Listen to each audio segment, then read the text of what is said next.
I mean, if you've heard this one before, but we're talking about Penn State defensive line recruiting. They got to get through. They got to break through, Fitz. They got to get the 5-star defensive tackle. Well, we got some stuff to talk about. Sean Fitz, who riding solo this weekend, by the way. Thank you for putting in all the work this weekend. I was unavailable to come up to some of the camps on Friday. But lots of stuff going on, and Fitz was covering it for us, especially leading into that conversation about defensive line. So, Fitz, how you doing this morning? I'm doing great. Another busy weekend, another productive weekend. Penn State is doing very well with these visits. And yes, everyone does well with official visits. Everybody has a great visit, etc. But Penn State's really going to benefit from these, and I think they're setting themselves up in the next couple of weeks for a really good run. Yeah, it's going to be a jam-packed couple of weeks at the end of the month, beginning of the next month. But right now, it's 7 a.m. in L.A. David is up. He's here. This is his morning show. I love that. I spent about 6 years doing morning radio, so I don't want to get up at 5 in the morning anymore. But if we have a 7 a.m. presence in L.A., I love it. Talking PSU football, T. Frank, and with Fitz, great way to start the week. So official visit weekend was pretty good for Penn State football from what I understand. Of course, your notes over at BlueWhiteIllustrated.com are the basis of my understanding of that. So take us through what you want to talk about in terms of, the impressions and the takeaways that Penn State came away with some of its top recruits. Well, you got to start with a surprise visitor, Sear Denmark, now former Oregon commit from Pennsylvania, from Roman Catholic in Philadelphia, popped up, a surprise visit. Been trying to get him back on campus now for a while. They've been doing it under the radar. If you recall, a couple of months ago, he was supposed to come up. That got out. That got stamped out, and he did not make it up. This weekend, he ended up on campus at Penn State for an official visit. I mean, this wasn't a situation where he was coming up. He was supposed to be up for the Elite 11 a couple of weeks ago. That didn't work out, but he made it back for an official visit, and I think things went well for the Nittany Lions. He is no longer committed to Oregon. I put in my pick on Saturday night, I think that was, because we thought maybe something was imminent there, and it still may be. So we're keeping an eye on Sear. Obviously, the ball's in his court in terms of announcing, but Penn State, I think, is a pretty good spot coming out of that visit. It's one they've been working on for a long time. He committed in November, I believe it was, to Oregon, had the top three: Oregon, Ohio State, Penn State. It was one of those things. Oregon's very appealing. Even when you're 3,000 miles away, Oregon is very appealing. Ended up out there, and I think the two sides, I would call it an amicable split, I guess you would say. We talk about parting ways and things like that, but Sear was back on the market, and Penn State struck quickly.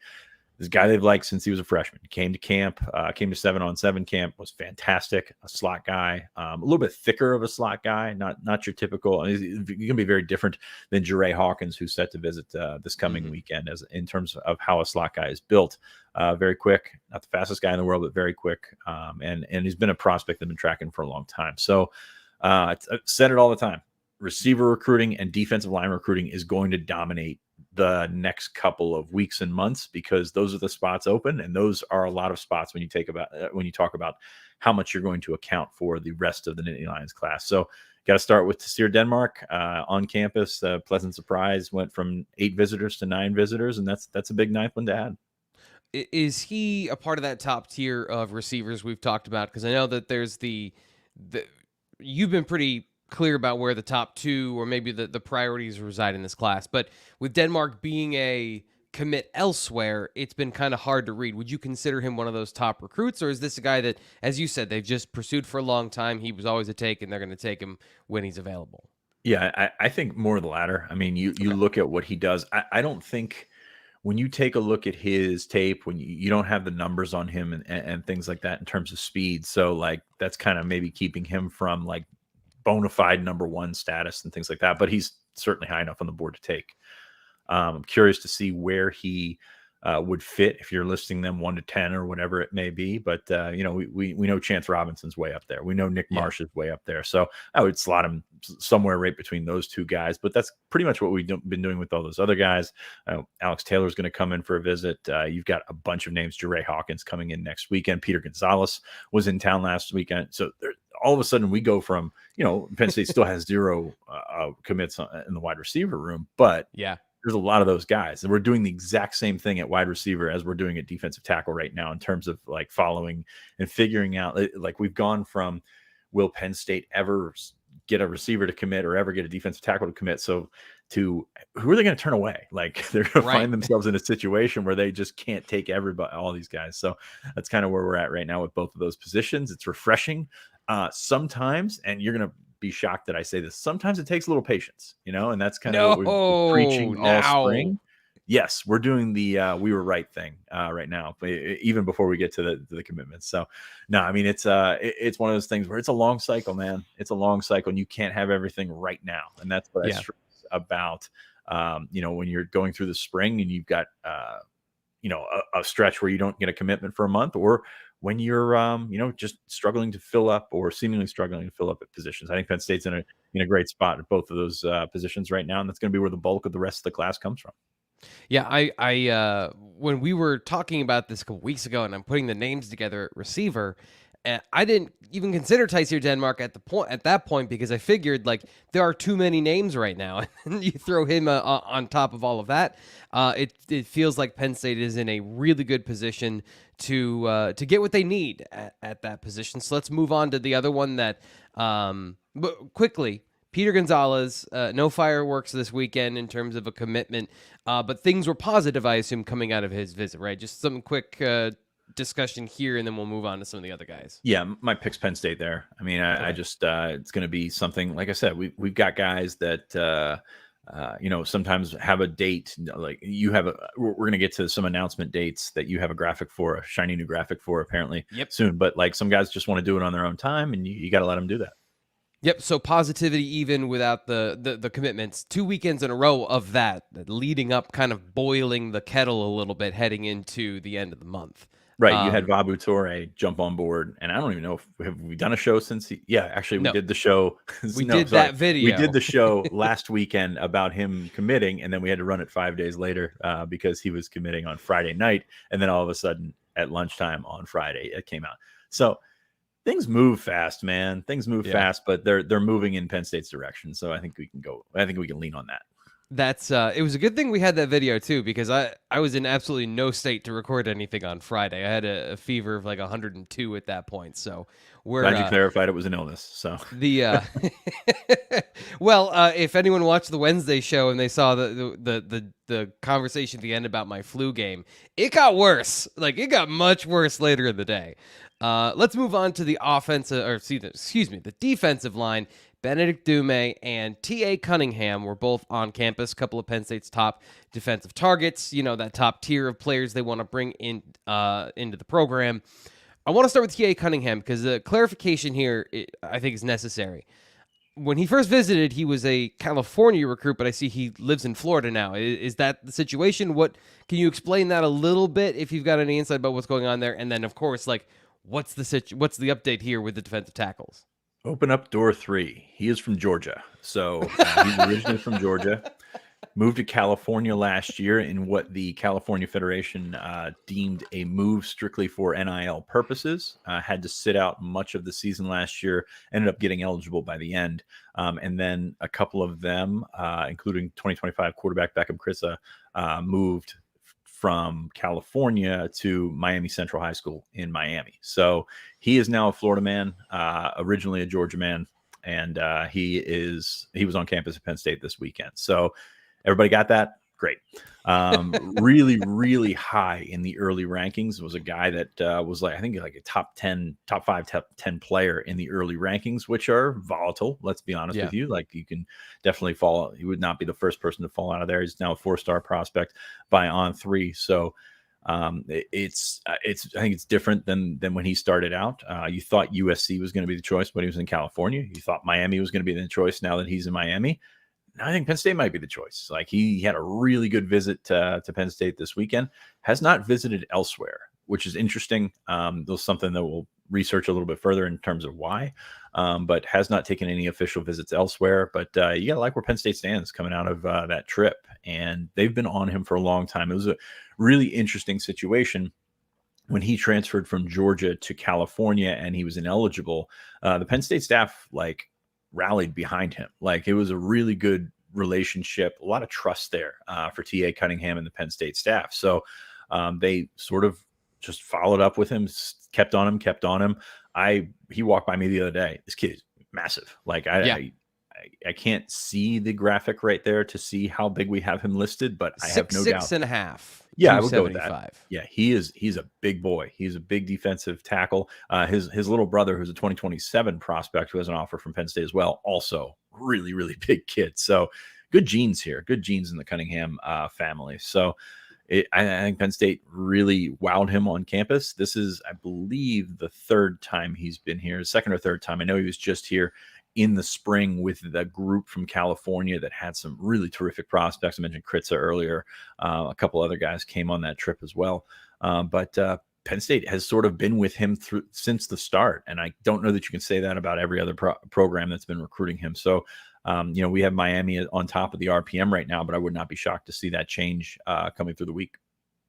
It's for Penn State fans that want the elite defensive tackle, et cetera, yada, yada, yada. This is exactly what you're talking about. 6'6.5", 275, elite length. You mentioned he is as big as he looks, and everyone agrees, even if he's not the top 10 player in the nation sort of defensive tackle, this is a top 300 player. This is a consensus 4-star player. So Penn State in position with a defensive tackle that already has the size, Fitz. So a great start for Dion Barnes. This is a good position to be in for the Nittany Lions, and one that they haven't been in for a while.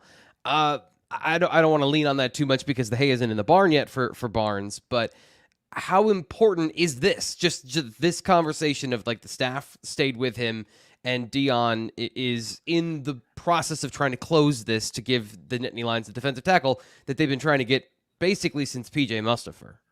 I mean, beyond Cunningham, you look at what's still out there, and it's kind of remarkable that we followed recruiting the last couple of cycles with Penn State, and defensive tackle has been such a sore spot because they've lost guys. There hasn't been guys I haven't seen this consolidation of the board in years. You talk about Cunningham. You mentioned Benedict Ume. Xavier Gilliam is already committed. David Poly is there. DeAndre Cook was on campus this weekend. We haven't even mentioned him. Yep. They've got such a group, and I think the biggest thing here with Penn State defensive tackle recruiting, Amaris Williams committed to Florida this weekend. The really good player from North Carolina. Penn State, he was really close to committing to Penn State on his initial visit, wanted to take more visits, ended up getting swept away by Florida, and, committed on the spot. In years past, that would have been a dagger. That would have killed you. Now it just shuffles the board a little bit, and that's kind of a testament to where they're at in defensive tackle recruiting. And it's in a really good spot with where, I guess, relative to where they've been. I mean, they signed last year Tyreek Blanding. Blanding may be a very good player. I'm curious to see where Blanding would have fit on this board right now. Right. I think you're in a situation where there's just so much more talent, so much more interest. And I love John Scott Jr. He didn't do this. He did not do what Dion Barnes has done. Now, Dion, as you, I believe, said, has to get the hay into the barn or something of that nature. And I think he'll do that. But we're in uncharted territory in terms of what we're looking at defensive tackle right now. Yeah, and I think fans are aware, but I'll just flash this up here for everyone to see as well. Benedict Ume, the other guy on campus, he is a top 62 player in the nation, according to the On3 consensus rankings. 29th overall. He's oddly just precise, on the verge of being a 5-star. What was that, Fitz? I said oddly precise on the top 62 player in the country.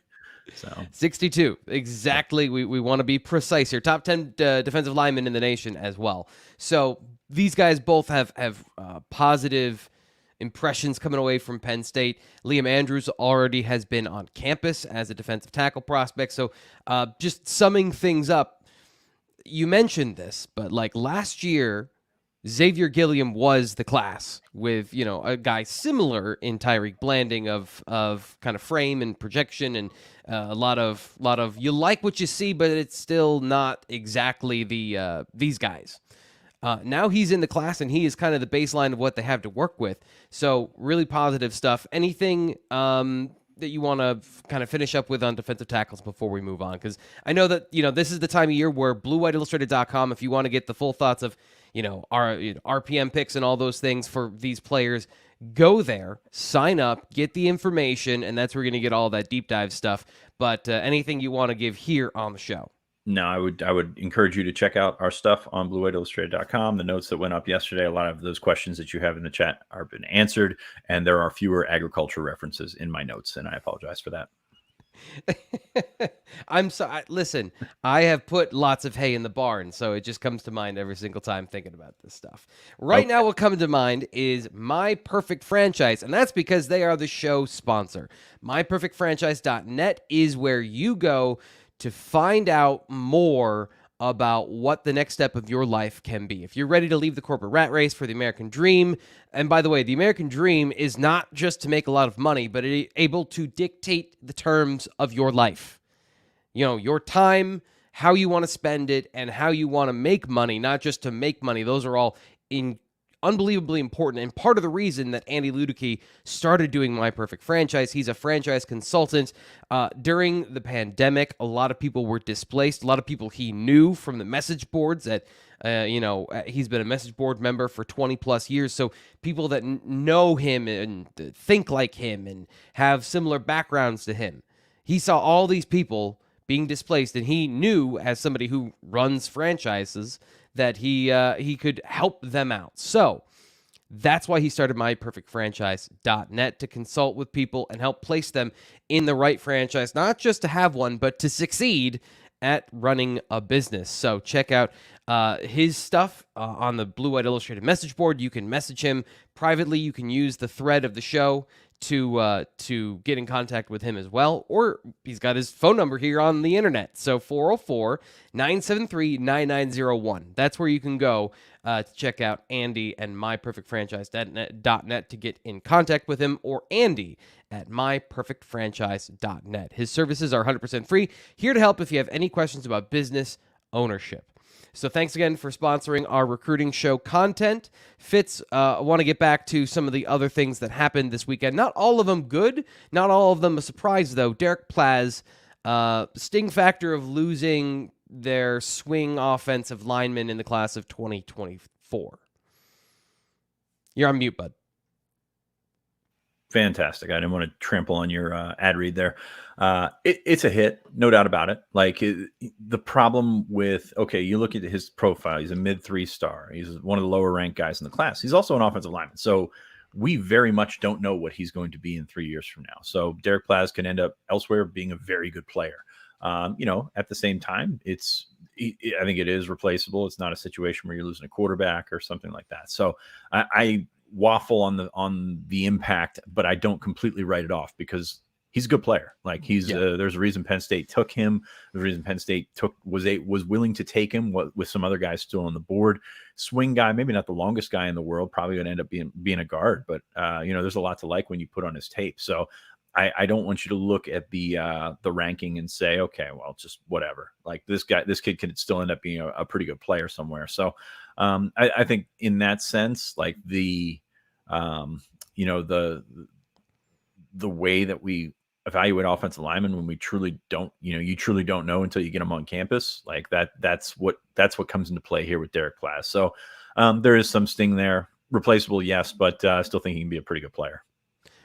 Is there hope that he could rejoin the class after this, or is this kind of like a done thing because he, that's going to be tough. I mean, he went to Miami this weekend, so I would bet on him staying down south somewhere.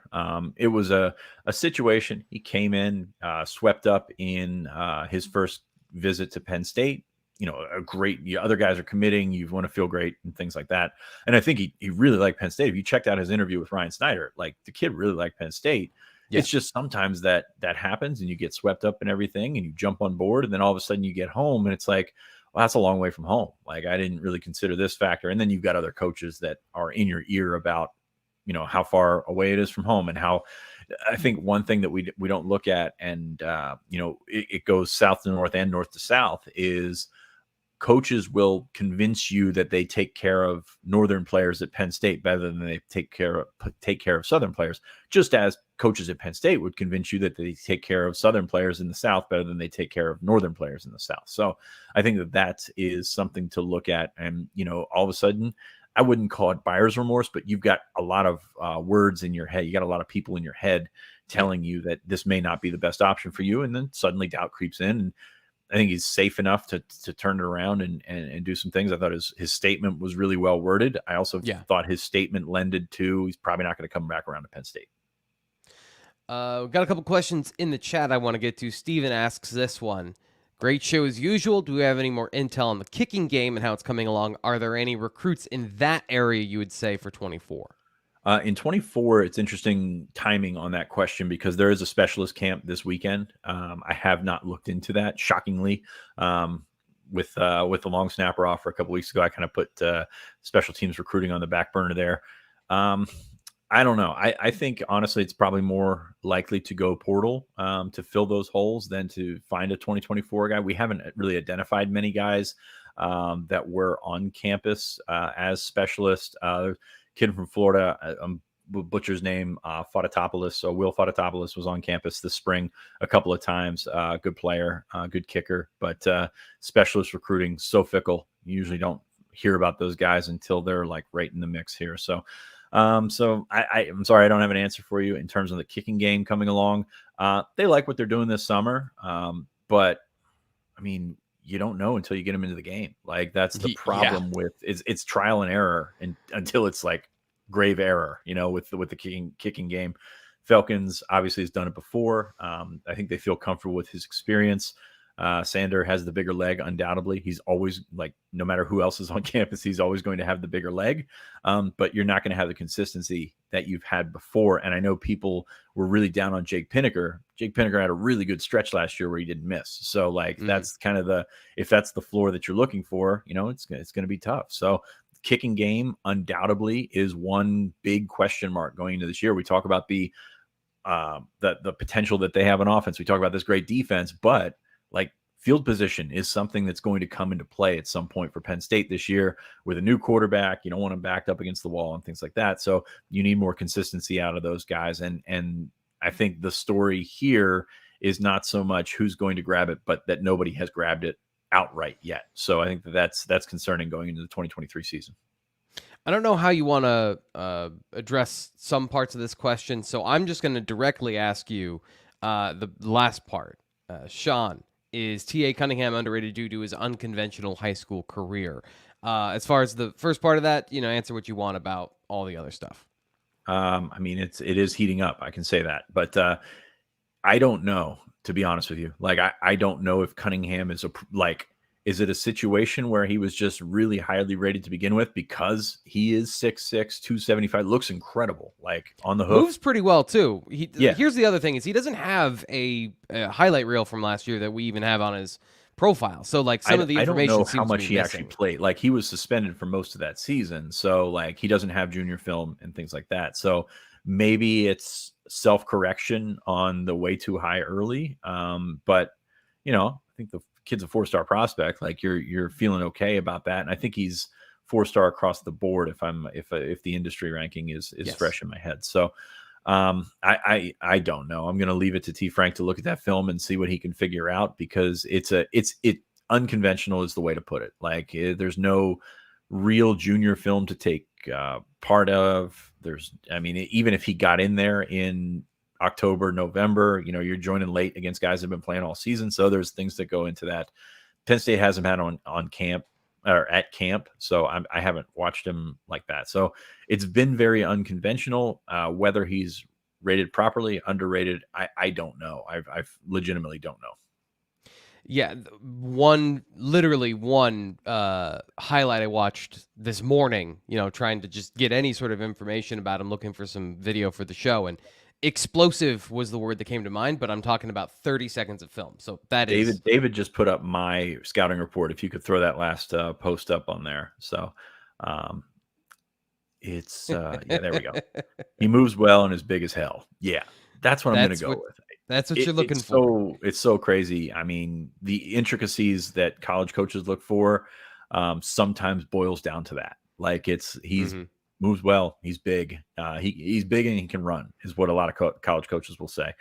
So he does move well. So whether he's a 94-star outside the on 300, whether he is a guy that can creep back in the top 100, I don't know. Like it's going to depend on how he plays, and it's he's going to actually get some football under his belt, which is going to be helpful in terms of like self-correcting that.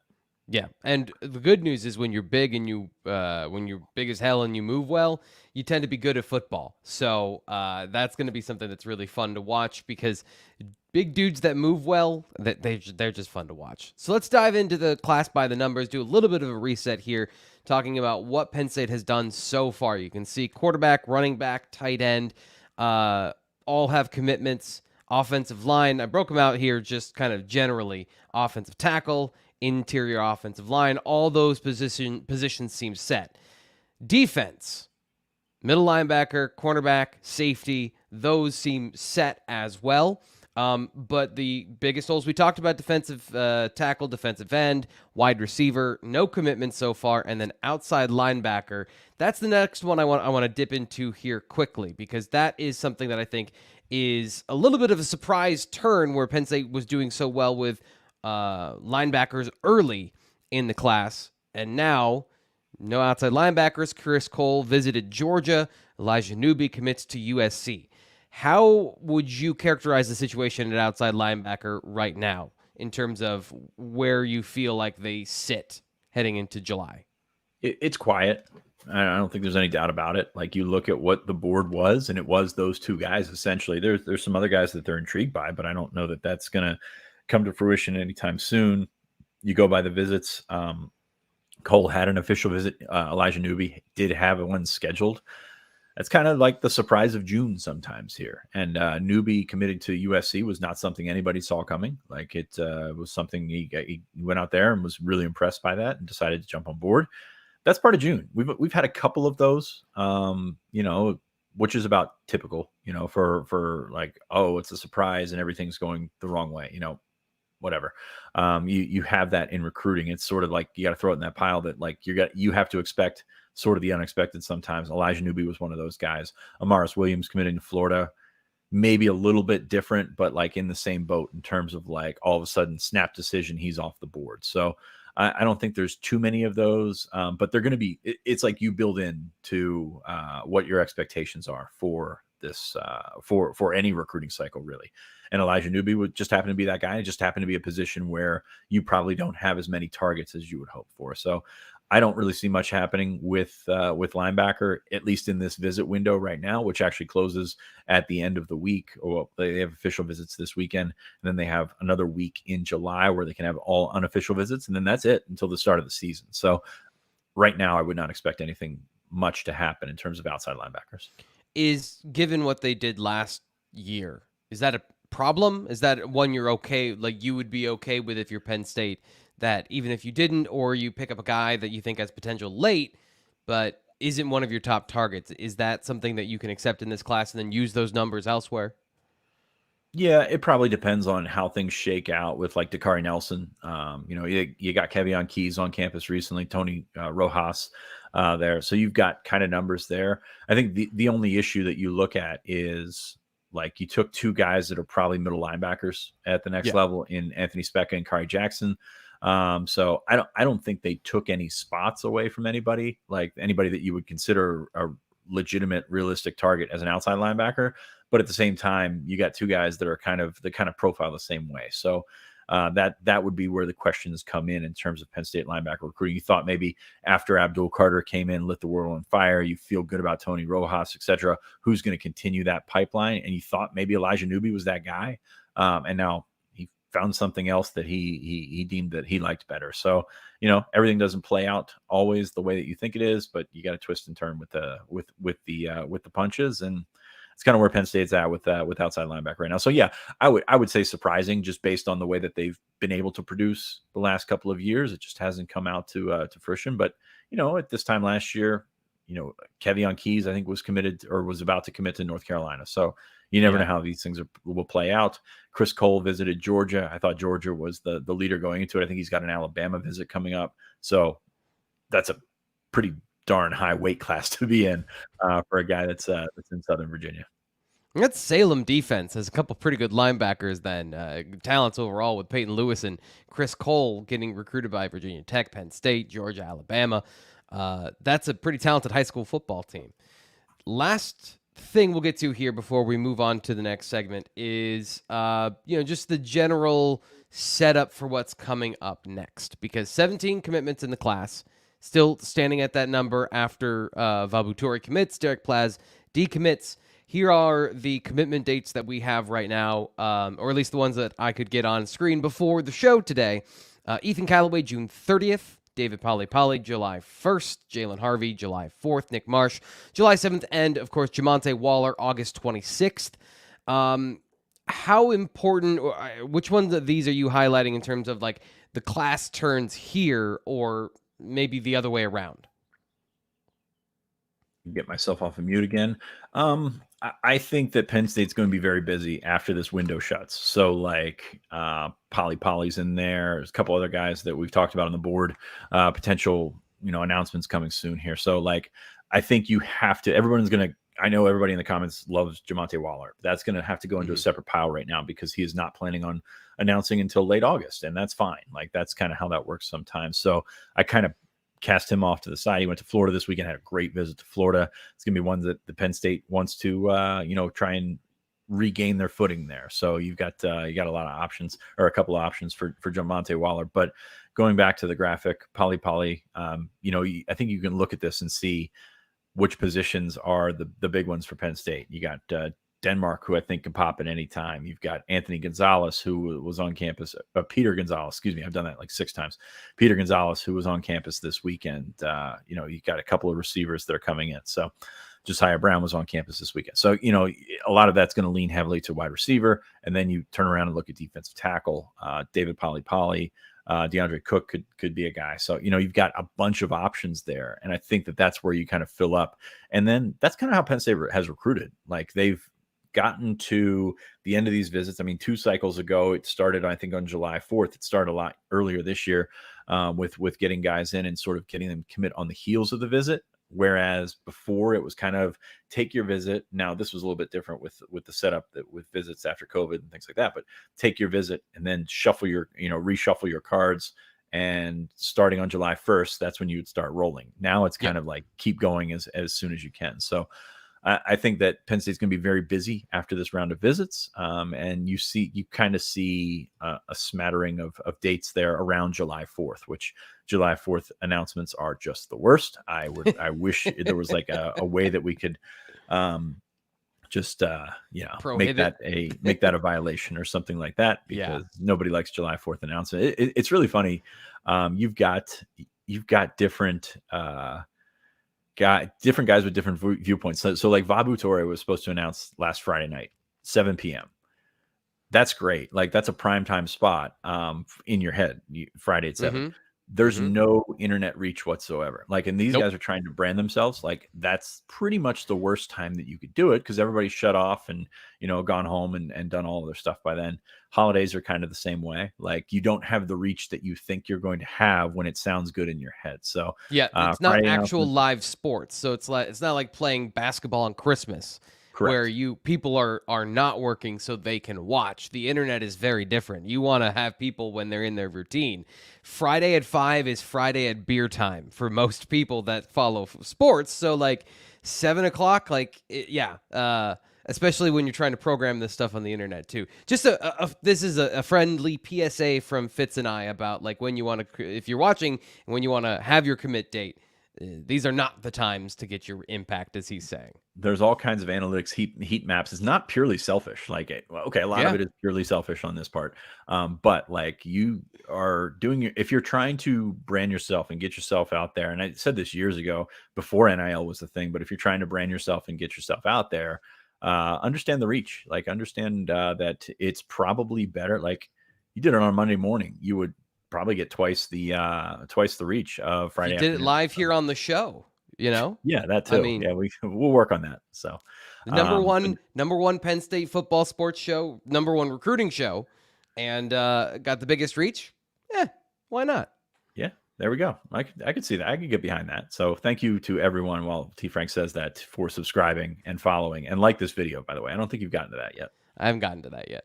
Yeah, make sure you do that. Help us out, and we'll double the size, and we'll get you even more of a reach if you want to come on and commit to the Nittany Lions. Obviously, if you have a committable offer, that's the preference.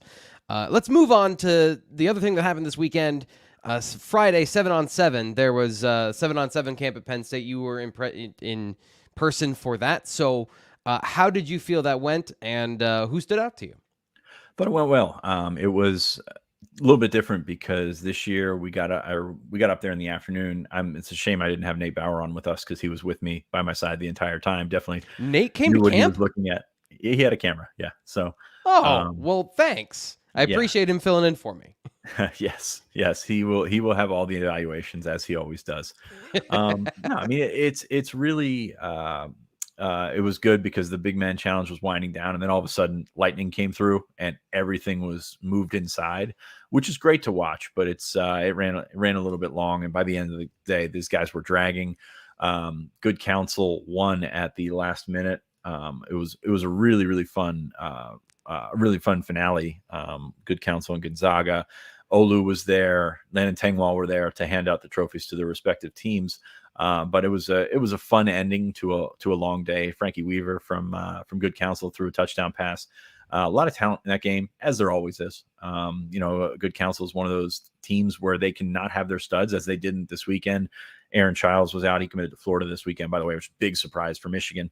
Dylan Jones was at Wisconsin. Elijah Moore was out playing 7-on-7 in LA. So there's a lot of guys that were out for Good Counsel.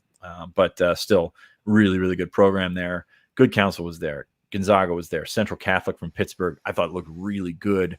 Maybe not the weapons on the outside, but they've got like 4 linebackers that like could profile as Division I linebackers. So that was good.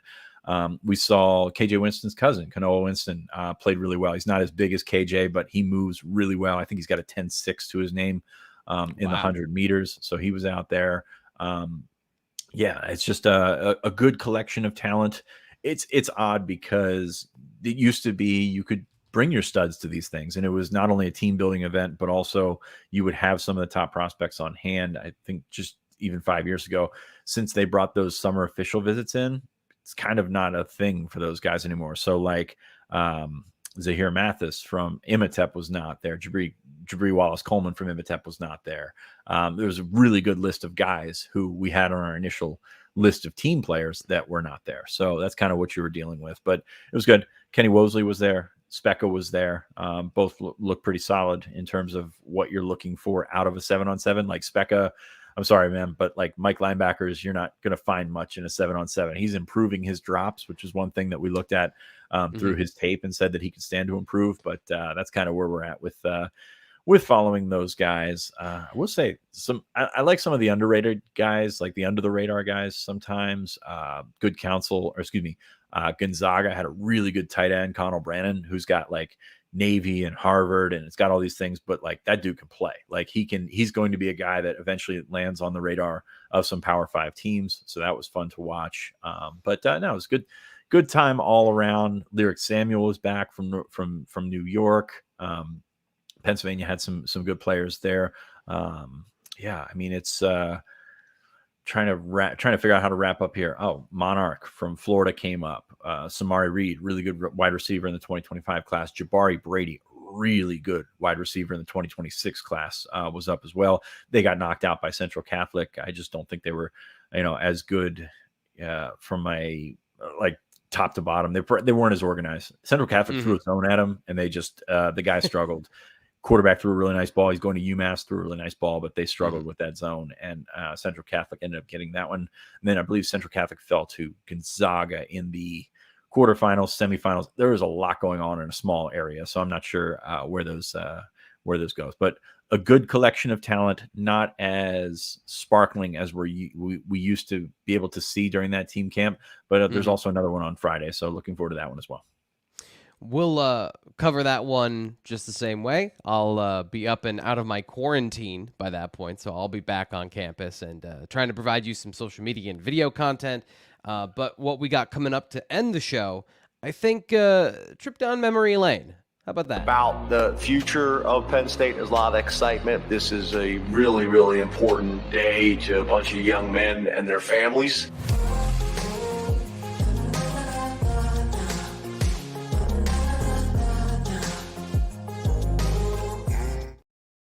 Couple of legacies here in Beyond Blessed. Let's start with Devin or Davon Kennedy. We'll find out. We'll find out later.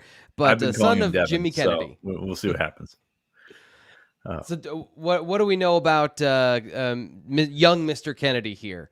Young Mr. Kennedy is a good way to put it, because he's the son of Jimmy Kennedy. He's obviously Jimmy was a big time defensive tackle for Penn State in the early 2000s. So him having a kid here, and I mean that makes you feel old, especially because I think Jimmy was in school when I came into school. So he was at camp June 4th, I believe, the one that I was not at, that you and Ryan covered. So he was in camp. He's probably a defensive tackle at the next level. Obviously got the genes to do that. But 6'3", 240 out there in Arizona. Whether this comes around for Penn State, I don't know. But it's good to see Penn State staying in touch with the legacies and doing that sort of thing. UTEP, Oregon State, Illinois, a couple of offers listed on his profile. I don't know a ton about the kid. Ryan sent me the tweet while we were there at the camp. So he's been productive. He's done some nice things off the edge. Probably a defensive tackle. Like I said, those genes are pretty big. Yeah, he's a big-bodied, undersized guy, and this is the optical illusion trick of like, what is he? Because his arms look unreasonably long on film. Like I'm talking like when I look at him, I'm like, oh, 36-inch arms. And then I go, nah, that's probably not realistic. So a good frame though, and as you mentioned, a really big football player that'll probably play defensive tackle, but very undersized for that. And as he put in his huddle highlight reel, first season playing football was in 2022. So a very young prospect in terms of football. And then, of course, projecting where Penn State is recruiting defensive tackle. This is a 2024 prospect, so it's going to be very interesting to see how that all works out. According to On3, he has a UTEP offer that leads the way, 30.8% in the RPM machine to end up with UTEP, as you mentioned, out in Arizona. Oregon State, Illinois, interesting, coming in third. And then, of course, Penn State here at the top four. They're rounding out the fourth, 19.2%. So another recruit that is a 2026 legacy. Tell us about Colson Gatton. Colson Gatton, son of Aaron Gatton, who I believe was a teammate with Jimmy Kennedy. So if you're not feeling old yet, we'll get there. I mean, we're into the 2000s with guys that are coming in as legacy prospects. So Colson Gatton, he was one of those linebackers that I talked about with Central Catholic before. 2026 kid, and if you have any understanding of like how like big time of an athlete Aaron Gatton was in the Whippeal, like this is a guy that was a big time wrestler. Just like everything that he did was great. He played linebacker at Penn State. So the genes are certainly there with that one as well. With the 2026, probably look at it a little different than Kennedy. This is a guy that they'll continue to watch bloom, and at Central Catholic, he's going to be surrounded by a ton of talent. So we'll check the numbers and check and see how young Mr. Gatton does when he gets more onto that varsity field. But that's certainly a great start for Colson Gatton. It was one of those guys that sort of flashed. I mean, you could see he's a younger player when he was out there, but sort of flashed with those guys around him. Specca was there. Cole Sullivan, who's committed to Michigan, he's a really good player. Like I'm not sure if he's a tight end, not sure he's a defensive end. I don't know that he's a linebacker, but like he's one of those guys that's sort of like a Swiss Army knife at those three positions. Caught some really good passes for Central Catholic the other day.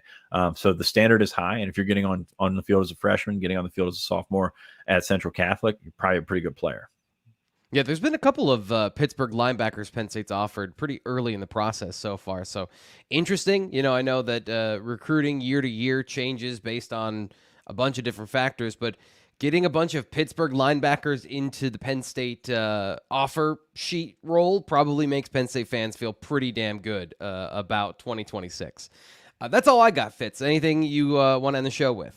No, we got notes. We got a chat going right now on the site. Check it out. I know we've got a bunch of questions that definitely can be answered in that format. So check us out on Blue Illustrated. Again, subscribe. Ryan's done a fantastic job. Nate, Greg, yourself do a fantastic job. So check it out. I think there's value in this. And, we're really proud of the work that we're doing. Some of the best work that I've ever been a part of, in terms of covering Penn State. So really excited to see how this goes. And I think Penn State is going to be a hot program here in the next couple of weeks. So it's a great time to hop on board. Yeah, it's there's a lot of information coming, and you missed the dollar deal. Sorry if you didn't sign up just yet. But, here's the thing. Paying full price for this information, what he just said, we have 5 people working full-time to get you all the information from every single angle possible. So full price is still a deal. It's just not an insane deal. So sign up right now, BlueWhiteIllustrated.com. Of course, like and subscribe here on YouTube. We gave you all the good stuff, but not all the good stuff, which you got to go get at the website. I'm Thomas Frank Carr. He is Sean Fitz, already digging for more information. We'll be back on Wednesday with our live show talking about the football team and all the interesting things we can get into this offseason, including Lift for Life, which is coming up pretty soon. So we'll get into all of that coming up later. We'll talk to you then.